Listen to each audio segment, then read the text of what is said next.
आली आली भाग्यलक्ष्मी। सरिता अगं आम्ही तुझ्याकडे जायला निघालो होतो। भाऊ काका मी तुम्हाला पैशांसाठी सकाळीच फोन केला होता। आता आपलं बोलणं होऊन किती तास झालेत? घरात सकाळपासून मी फोन लावते तो कोणीही फोन उचलत नाही, तुमचे कोणाचेही फोन येत नाही। मी रागाच्या भरात घर सोडून गेले होते। काशीताई घरात प्रसंग काय, आपल्या घरात चालू काय आणि तुम्ही? काशी सरिता हे सगळं बोलायची ही वेळ नाहीये। सूर्य तिकडे दवाखान्यात एकटा आहे, आपल्याला निघायला हवं, चला।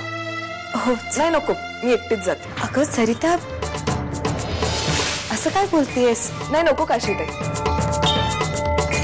तुम्हालाही नाहीतर इथे घरी बरेच कामं असतील।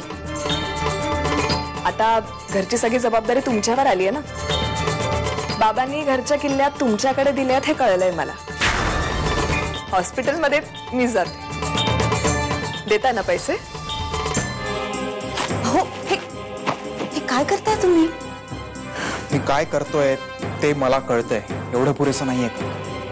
मला बायको म्हणून स्वीकारताना तुम्हाला त्रास होतो, हो पण हे सगळं चार भिंतीतच राहिलेलं बरं ना? माझं ऐकाल का? तुम्ही या खोलीतच झोपा,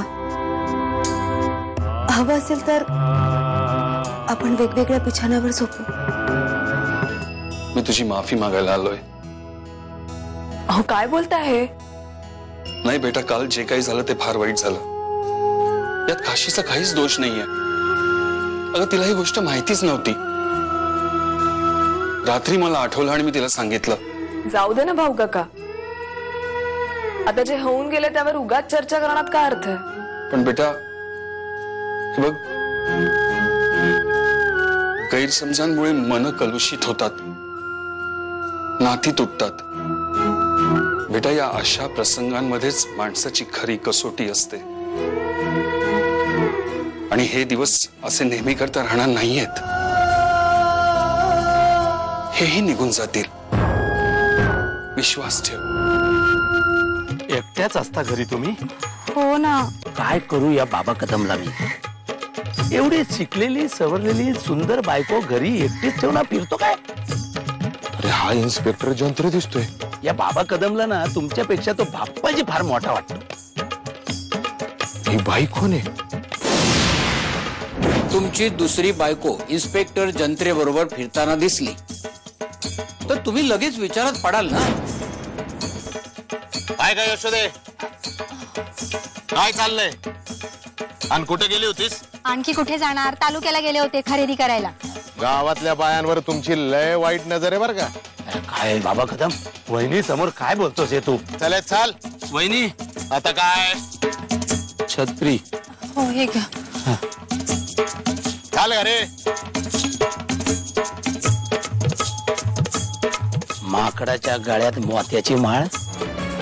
मिसेस देव आपण? हो मीच मिसेस देव। म्हणून हे काय चाललंय?